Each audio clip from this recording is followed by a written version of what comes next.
में अब लगातार सियासत गानों की चल रही है। एक तरफ अब अनामिका अंबर ने कैसे लगातार प्रचार कर दिया कि जैसे इलेक्शन आते हैं तो काबा काबा चलने लगता है। सीधे हमारे संवाददाता का रुख करेंगे, हमारे साथ विवेक राणा लाइव सीधे जुड़े हुए हैं 4 की चौसर में। विवेक, अब मध्य प्रदेश में जहां जनता सवाल जवाब करती है, विधायकों से हिसाब किताब लेती है और ऐसे में लोक गायिका काबा और मामा पर उतर आए हैं।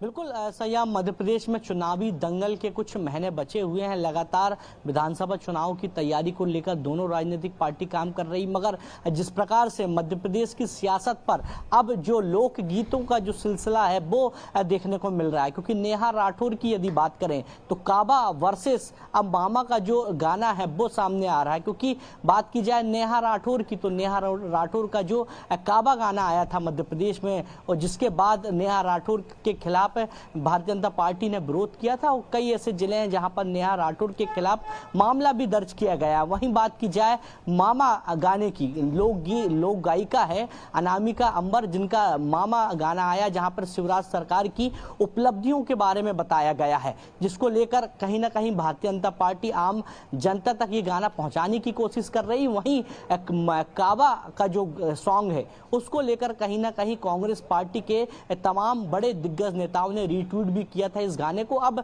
बात की जाए ऐसा ही मध्य प्रदेश के सियासत की तो मध्य प्रदेश के सियासी गलियारों में अब काबा वर्सेस मामा का जो सॉन्ग है वो देखने को मिल रहा है। लगातार सोशल मीडिया पे दोनों जो सॉन्ग है वो कहीं ना कहीं लगातार वायरल होते दिखाई दे रहे हैं। अब देखने वाली बात होगी जहां लोक गायिका भी अब सामने आ चुकी हैं मध्य प्रदेश की सियासत पर, और लगातार जो सॉन्ग है वो दिखाई देते हैं। क्योंकि यह पहली बार नहीं हुआ है सयाम जब लोक गायिका का सरकार को लेकर या विपक्ष को लेकर गाना सामने ना आया हो। इसके पहले भी कई विधानसभा चुनाव के पहले ऐसे जो गाने हैं वो सामने आते हुए दिखाई दिए हैं। जी विवेक, देखते हैं कि लगातार जनता के बीच चुनावों में प्रचार प्रसार किया जाता है कार्यकाल का, तो ऐसे में लोक गायिका जो प्रचार प्रसार करती है तो उसका असर जनता के ऊपर क्या पड़ता होगा? क्योंकि सीधे तौर पर बहुत आसानी से समझ आ जाती है चीजें।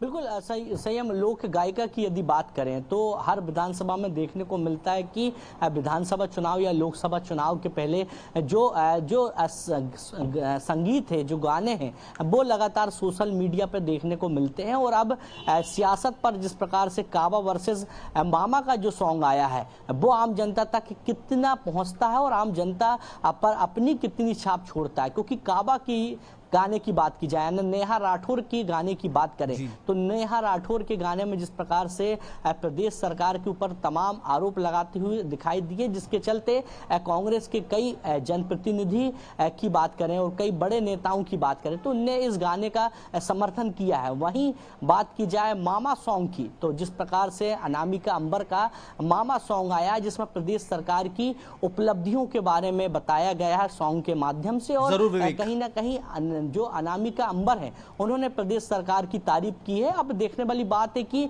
इसका जो असर है। बिल्कुल विवेक, लौटूंगा आपके पास। इस वक्त सीधे मेरे साथ पार्टी के प्रवक्ता बीजेपी और कांग्रेस से जुड़ चुके हैं, जहां भाजपा से राजपाल सिंह सिसोदिया तो कांग्रेस से भूपेंद्र गुप्ता हमारे साथ जुड़ गए हैं। सबसे पहले राजपाल सिंह आपके पास। राजपाल जी, अब सीधे तौर पर जो काबा से सवाल उठ रहे थे कि क्या हुआ कार्यकाल में, तो उसके लिए अब अनामिका अंबर का मामा गाना सामने आ गया है। तो कार्यकाल में जो 5 साल में शिवराज सरकार के क्या हुआ है वो प्रचार भी होगा, जनता तक बातें पहुंचेंगी। इसको आप कैसे देखते हैं? जनता के बीच में आपकी पार्टी का प्रचार हो रहा है।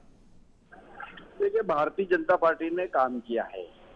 हमारी सरकार ने जन कल्याणकारी योजनाएं लागू की है, लोगों तक, लाभार्थियों तक लाभ पहुंचाने का काम किया है, हितग्राहियों तक हित पहुंचाने का काम किया है, जो आवासहीन था उसको आवास देने का काम किया है, जिसको आयुष्मान कार्ड में इलाज करा के दिया है 5 लाख तक का। तो जो हमने किया है अगर उसको कोई कहता है तो उसमें कोई बुरी बात नहीं, परंतु बीच में एक बात देखने में आई थी कि किस प्रकार से एक भोजपुरी गायिका ने, जो कि दूसरे प्रांत की है, उसने मध्य प्रदेश के नेतृत्व के बारे में, मध्य प्रदेश के सरकार के बारे में और मध्य प्रदेश के बारे में घोर आपत्तिजनक बातें कहने का काम किया था। ये ठीक उस प्रकार का ही काम था जिस प्रकार से राहुल गांधी जी ने विदेश में जाकर भारत के लोकतंत्र की और भारत की शासन व्यवस्था की बुराई करने का काम किया था। इसी प्रकार से कोई दूसरे प्रांत का व्यक्ति आकर मध्य प्रदेश के व्यवस्थाओं का, मध्य प्रदेश की सरकार का इस प्रकार से अगर मजाक उड़ाने का काम करेगा तो वो आपत्तिजनक है। तो राजपाल जी, सीधे तौर पर नेहा सिंह राठौर का जो काबा गाना है, मतलब आपत्ति आप व्यक्त कर रहे हैं उस गाने को लेकर कार्यकाल में? उसमें जो जिस प्रकार का जो शब्दावली उपयोग की गई है वो भी गलत है, और किसी दूसरे प्रांत के व्यक्ति को यह अधिकार नहीं होता है कि वो हमारे प्रांत के बारे में आके हमारे प्रांत की व्यवस्थाओं के बारे में इस प्रकार से उसको हंसी छिटोली में उस तरीके से ये करे। पर दुर्भाग्य देखिए आपकी, उनका ऐसा करना और कांग्रेस के दिग्विजय सिंह का और कांग्रेस के कमलनाथ जी का और कांग्रेस कमेटी का उसको अपने ट्विटर हैंडल पे उसको लोड करना, ये तो चलिए ठीक है राजपाल जी, मैं भूपेंद्र गुप्ता जी भी हमारे साथ जुड़े हैं, उनका भी रुख कर लेता हूं। भूपेंद्र जी, जहां एक तरफ काबा गाना चला था पहले, शिवराज सरकार जो कार्यकाल था उसमें क्या क्या सवाल निशान खड़े हुए थे, उसके बाद अब मामा गाना आ गया है, तो राजपाल जी ने सीधे तौर पर कह दिया कि बाहर से गायिका आके मध्य प्रदेश के शासन के कार्यकाल पर सवाल उठाए नहीं चलेगा, लेकिन मामा गाना जरूर चल जाएगा। भारत में इस तरह का दिमागी दिवालियापन हावी हो गया, राज सत्ता में आ गया है, जो इस बात पर भी जो है आपत्ति लगा रहा है कि दूसरे प्रदेश के लोग हमारे प्रदेश में क्यों गा रहे हैं। संगीत, संस्कृति, साहित्य, ये तो पूरे विश्व का होता है। इस तरह की जो है जो पार्टी और जो संगठन इस तरह की मूर्ता का जो है को सिखाते हैं, वो उससे ज्यादा कोई दुर्भाग्यपूर्ण नहीं हो सकता। जो गीत उन्होंने गाया है वो मध्य प्रदेश की परिस्थितियों का बखान है। अगर वो कह रही हैं कि अगर जो है किसी दलित के चेहरे पर पेशाब की गई है तो क्या ये झूठ है? ये सवाल क्यों नहीं खड़ा करते हैं? आपत्तिजनक शब्द, कौन सा आपत्तिजनक शब्द है बताएं? जो पार्टी रोज पूरे देश में गाली गलौज का वातावरण बनाए हुए है, मीडिया पर, सोशल मीडिया पर उन लोगों को लाखों रुपए का भुगतान करती है जो गाली बकते हैं, जो माँ बहन की गाली देते हैं, वो इस देश को आचरण सिखाएंगे। वो इस देश में जो है आचार संहिता की बात करेंगे, समाज की बात करेंगे, संस्कृति की बात करेंगे। कितना दुर्भाग्यपूर्ण, लज्जाजनक है। आपने एक गीत बनाया है, बहुत अच्छी बात है, आपकी उपलब्धियां जनता स्वीकार करेगी तो कर लेगी।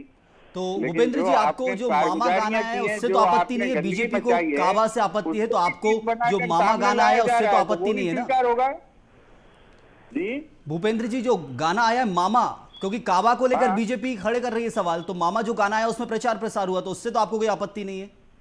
हमें क्या आपत्ति है? हर आदमी को अपनी बात कहने का अधिकार है, वो भी एक साहित्यकार है, ये भी एक साहित्यकार है। हम तो इस मूढ़मती का विरोध कर रहे हैं जो ये उसको भी जो है भौगोलिक सीमाओं में बांधना चाहते हैं कि हमारे मोहल्ले का गीतकार दूसरे मोहल्ले में गीत नहीं गा सकता। ये सोच कितनी नादिरशाही वाली सोच है। इस तरह के तुगलकी लोग हिंदुस्तान में जड़ जमा रहे हैं, इससे ज्यादा कुछ दुर्भाग्यपूर्ण नहीं हो सकता।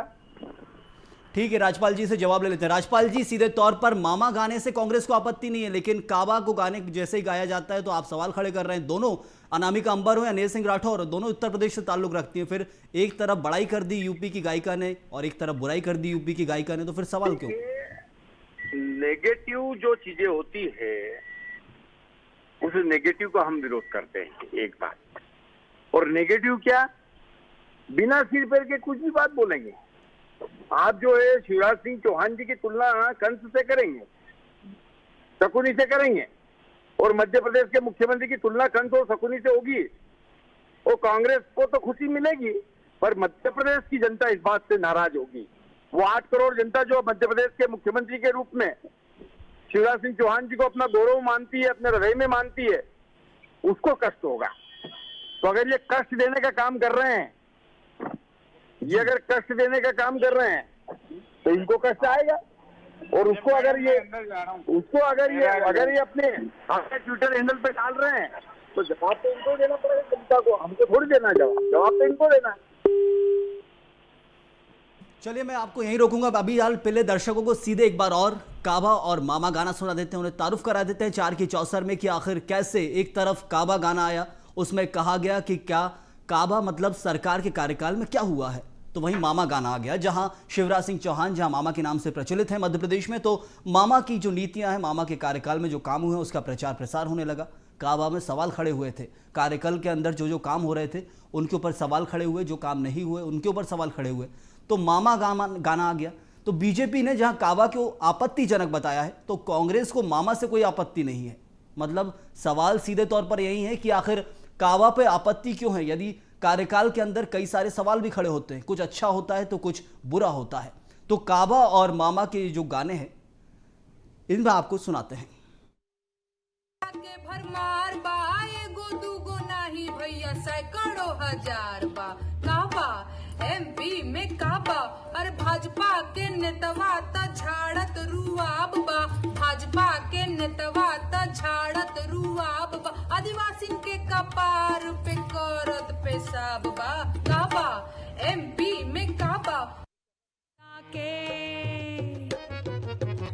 भोली जनता के कनवा